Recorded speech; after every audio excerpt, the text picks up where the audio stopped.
예, 그 다음에 이제 오늘 이제 네 번째 문제가 되겠는데,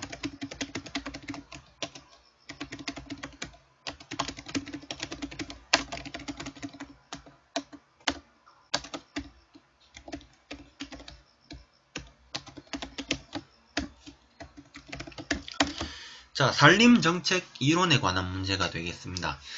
산림정책 이론의 종류와 특징에 대해서 설명하시오. 이 문제는 그 108회 때 3교시에서 나왔던 문제고요. 그 다음에 이제 그 역시 이게 2회 연속으로 문제가 출제가 되었습니다. 107회 때, 그러니까는 이제 제가 그 작년 합격할 당시에 이제 어떤 문제가 나왔느냐. 자, 임업정책 이론 중에서 수익자 부담론에 대하여 설명하시오라는 문제가 107회 때 3교시에서도 한번 나온 적이 있었거든요. 그렇기 때문에 이 산림 그 정책 이론에 대해서도 한번 이제 그 공부를 할 필요성이 있겠다라고 판단했기 때문에 오늘 그 문제를 선정을 했고요. 그리고 이제 혹시나 이 산림 그 정책 이론에 대해서 제가 공부를 하다 보니까 느낀 점이 이 이론의 그 총 7, 8, 9가지죠. 9가지. 그러니까는 과거부터 현재 이르기까지 산림 정책에 대해서 어떻게 이론이 발전이 이루어지는지에 대해서 공부를 하다 보니까는 현재 우리가 추구하고 있는 그 산림 그 정책, 가장 대표적인 규제 정책 부분, 그러니까는 또 이제 좀 더 거슬러 가면은 제5차 산림 그 기본 계획에 대한 부분과 결합을 해서 같이 그 공부를 하는 것도 도움이 되지 않을까, 그런 그 생각을 또 많이 가지게 되었습니다. 그러면은 먼저 첫 번째는 역시 산림 정책의 개요로서 먼저 시작을 하도록 하겠습니다. 먼저 첫 번째가 산림에 관한 정책은 오래전부터 사회적, 경제적, 환경 경관적인 측면의 이해관계에 따라서 다양한 형태로 변천이 이루어지고 있다라고 말씀을 드릴 수가 있겠고요.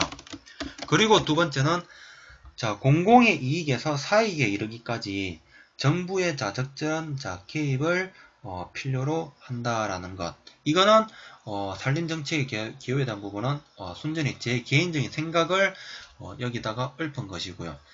이게 꼭 산림정책에 대한 정의라고는 말씀드리지는 않겠습니다. 그리고 이제 두 번째 와서는 산림 정책 이론의 종류와 종류에 대해서 이제 바로 설명을 드리도록 하겠습니다.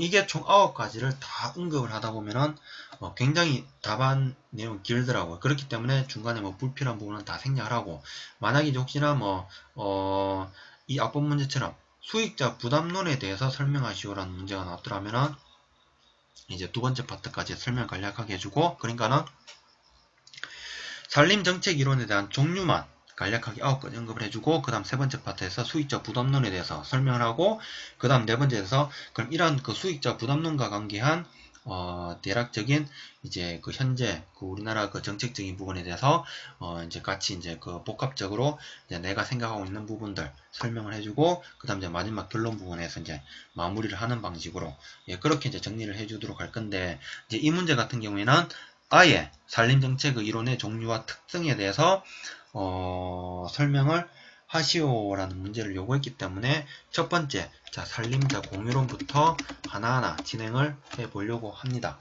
먼저 첫 번째가 산림자 공유론이 되겠는데, 이 산림자 공유론은 산림 천택 여민 공지를 표방하는 정책론이라고 합니다. 그리고 두 번째 와서 그러면은 이러한 산림 공유란 무엇이냐, 거기에 대해서 영유권자의 공권적 이용과 주민의 사권적 이용이 동일한 지역에서 같이 존재를 하고 양자가 상호 배타함이 없이 신축성을 가지고 공존하는 관계라고 말씀을 드릴 수가 있겠습니다. 그리고 이제 두 번째 와서는 토지자 국부론에 대해서 설명을 드릴 건데, 토지 국부론. 먼저 첫 번째가 토지는 만물을 생산하는 곳이기 때문에 산림, 강, 구름, 습지에서 생산되는 것을 잘 이용을 하면 백성들에게 유익하고 국가의 이익이 된다고 하는 지산론이라고 했습니다. 그렇기 때문에 두 번째 와서 자, 토지 개발에 의한 자, 국부를 자, 꾀한다는 논리이고, 그 다음에 세 번째 와서는 토지에 적합한 산물을 심음으로써 토지를 그 성능, 위치에 맞게 각각 이용을 해서 재원 개발에 임한다는 이론입니다. 그리고 이 토지 국부로는 마지막 네 번째 와서 적지적수론으로 발전을 했다라는 것 되겠고요. 그 다음에 이제 세 번째 와서는 자, 치산치수론이 되겠습니다.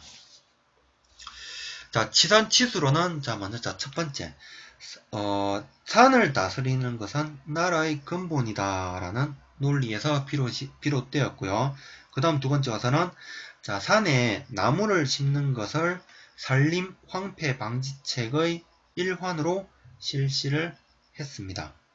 그렇기 때문에 산림에 대한 남벌을 금지를 하고, 그 다음에 건축, 용재 등의 목재 이용을 전략을 하고, 그 다음에 임산, 연료 등의 연료재를 전략하는 그런 방향으로. 그러니까는 과거에는 토지를 약간 좀 이용하는 방식으로 가다가 다시 약간 좀 이제 거기에 대한 규제를 하는 방식으로 가는 그 이론이 치산치수론이 되겠고요. 그 다음이 자, 공익 우선론이 되겠습니다.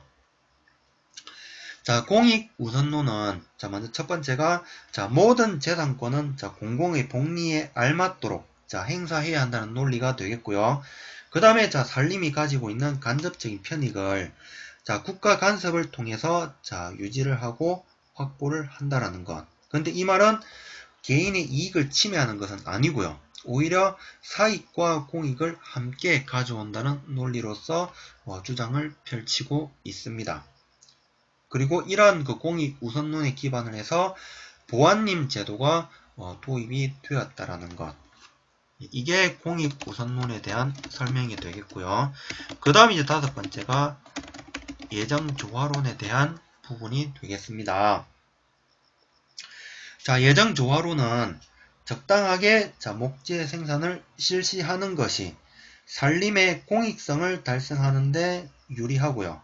그 다음에 목재 수요의 증대에 의한 자, 벌채의 정당성을 자, 확보하기 위한 이론이 되겠습니다. 그리고 남벌이 이루어지고 과벌이 진행되어 황폐가 확대되어서 환경 파괴가 급진하는 양상을 보인다라는 것. 이게 예정조화론에 대한 핵심적인 특징이라고 말씀을 드릴 수가 있겠고요.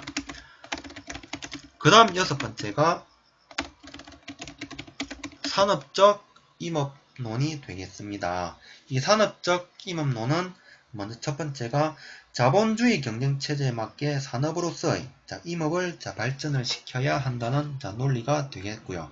그 다음에 이러한 그 정책에 대한 기본 방향은 산림의 생산을 하나의 산업으로 발전을 시키고 임업 종사자의 경제적, 사회적 지위 향상을 도모를 한다라는 것. 그 다음 세 번째 와서는 임업 구조 개선이 이제 필요하다라는 것을 이제 본격적으로 이제 역설하고요. 그 다음에 이제 이러한 그 임업 구조 개선을 위해서 금융 정책이라든지 산림의 보험, 세제 혜택 등의 지원 시책이 수반되어야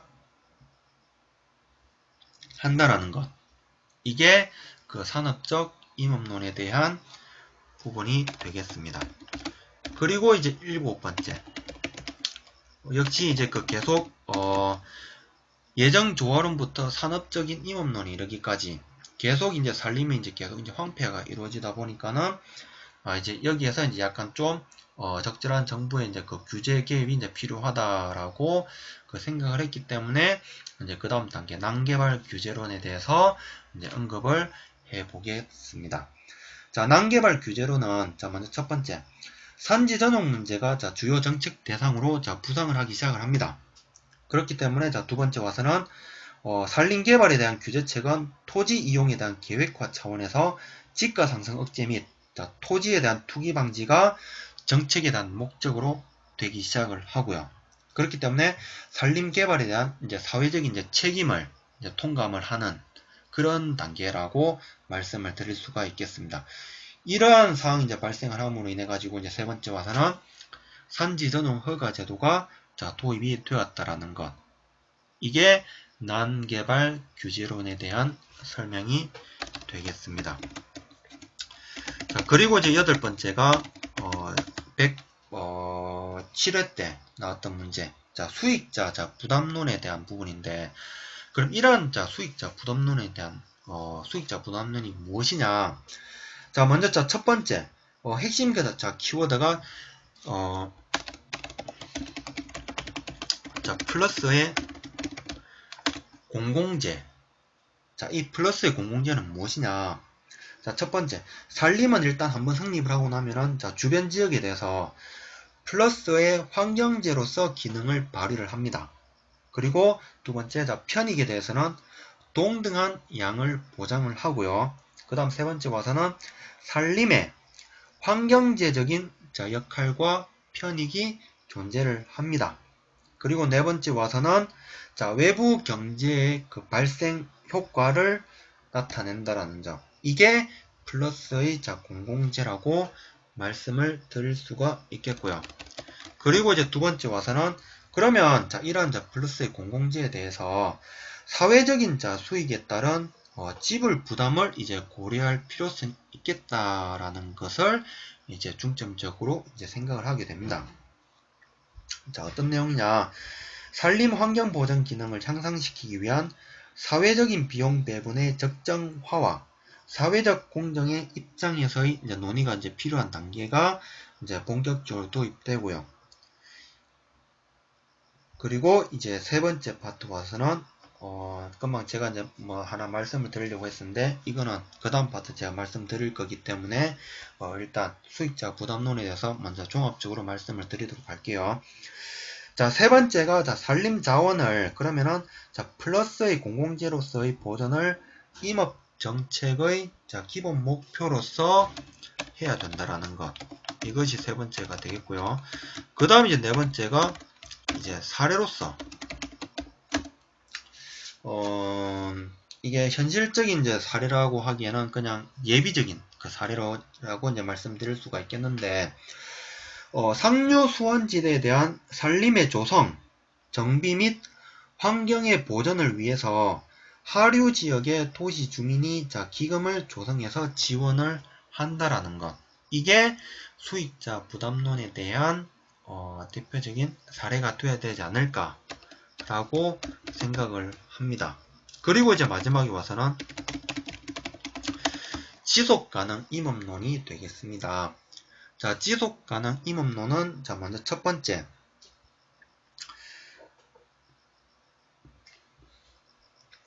산림이 가지고 있는 다양한 편익을 영구적으로 제공하기 위해서 산림을 지속 가능하게 경영, 관리함으로써 인류 사회복지 향상에 기여하도록 합니다. 이렇기 때문에 산림 인정 면적이 증가하고 그리고 불법 목재 대책의 수립으로 수입 금지 및 사용 제한에 대한 조치가 필요하다라는 것.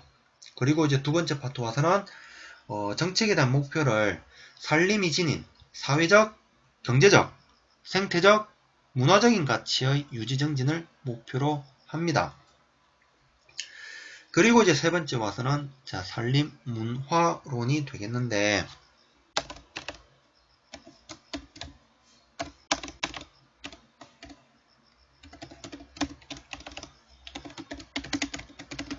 산림 문화론이 되겠는데 이 부분은 산림과 인간의 일체적인 관계를 창조를 합니다. 그리고 네 번째에 와서는 산림 정책 전환의 이제 방향성은 이제 환경 대응적인 부분 그리고 분권화 및 그 참가적인 부분에서 이제 앞으로 이제 방향성을 이제 나가야 될 필요성이 있겠다라는 것. 이게 지속 가능한 임업론에 대한 설명이라고 말씀드릴 수가 있겠습니다. 이것이 이상 9가지 그 임업정책이론에 대한 특성과 그 종류와 특성에 대한 설명이 되겠고요. 그 다음 이제 세 번째 단원으로 와서는 이제 현재의 그 사례로서 현재 우리나라에 대한 산림 정책에 대한 사례를 나열을 해보고자 합니다. 자, 먼저 첫 번째. 현재 우선 제5차 산림 기본 계획에 대한 부분. 목표가, 자, 숲을 활력 있는, 자, 쉼터, 일터, 삼터로서의 재창조를 추구를 하고요. 부가적으로는, 자, 국민을 위해서 산림 복지 강화에, 자, 초점을 두고 있다라는 것. 이게 첫 번째가 되겠고요. 자, 두 번째가 그러면은, 자, 이러한 산림에 대한 규제 완화적인 부분.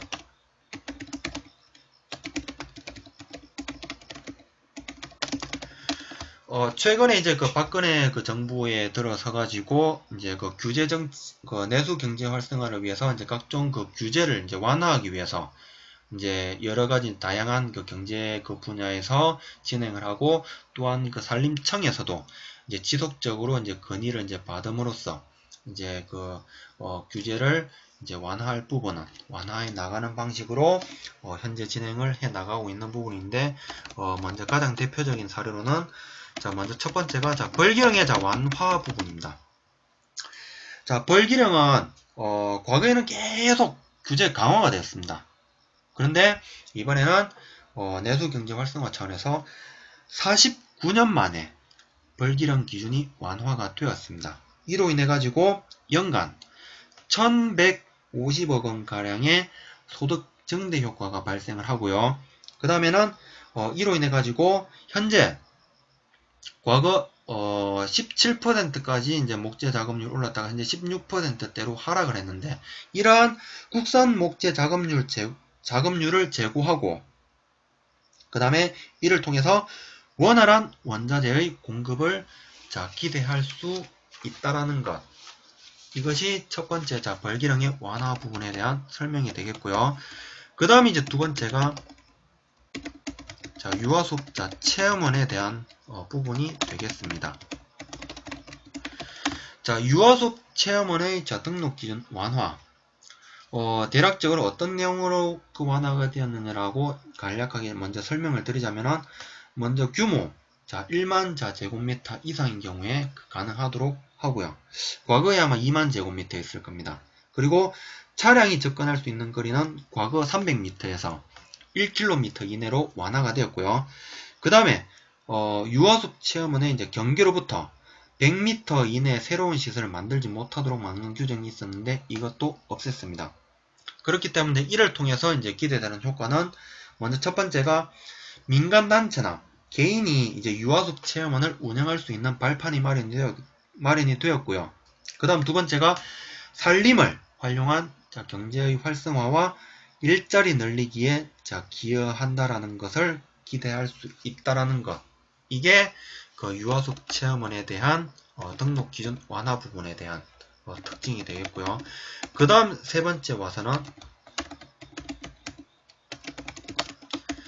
자, 연접 개발 제한 규정을, 자, 폐지를 한다라는 것. 여기에 대해서도 간략하게 어떤 내용인지 설명부터 드리고, 이제 특징을 가자면은, 산지 전용 허가를 이제 신청하고자 하는 경우에, 자, 250m 이내의 구역에 있어가지고 기존 허가지를 포함해서 3만 제곱미터를 초과할 경우 기존의 허가지와 연계한 개발이 불가능하다라고 명시가 되어 있었습니다. 그래서 이 부분도 규정을 폐지를 할 필요성이 있겠다라는 것.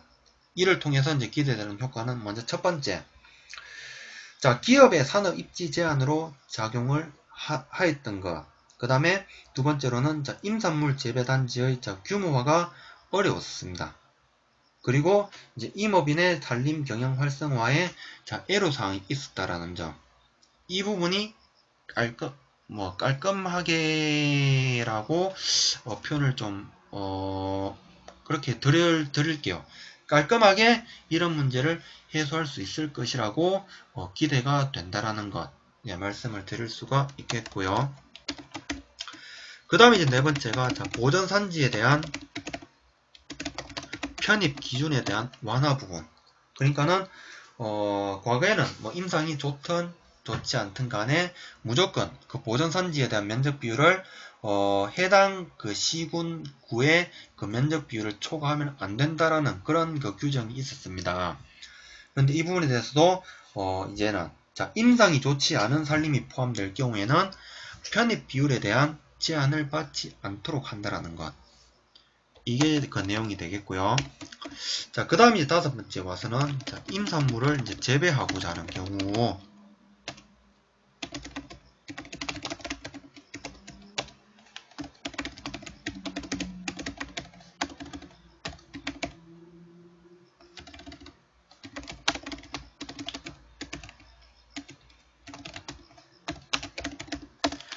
자, 임산물을 자, 재배하고자 하는 경우에 부과가 되는 자, 별도의 복구비 예치비라든지 그 다음에 복구공사에 대한 감리 의무를 면제를 한다라는 점.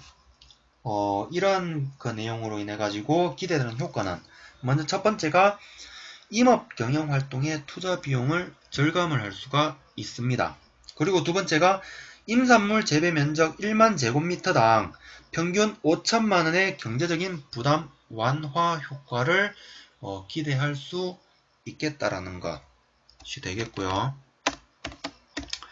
좀 내용이 많은데 마지막 여섯 번째까지 제가 총 6가지를 준비를 해가지고 왔습니다. 자, 산지 생태 축산의 활성화. 자, 이 내용은 목초 종잡 파종 행위를 그러니까는 이제 우리가 산지에서 이제 그 축산 활동 많이 하죠. 이제 방목 형태로. 이제 그럴 때도 이제 그 산지 그 관리법에 따라서 이제 그런 그 법 규정 적용을 통해서 이제 그걸 해야 되는데 이제 이 부분도 과거 자, 목초 종잡 파종 행위를 산지 전용 허가에서 이제는 산지 일시 사용 신고로서 가능하다라는 것.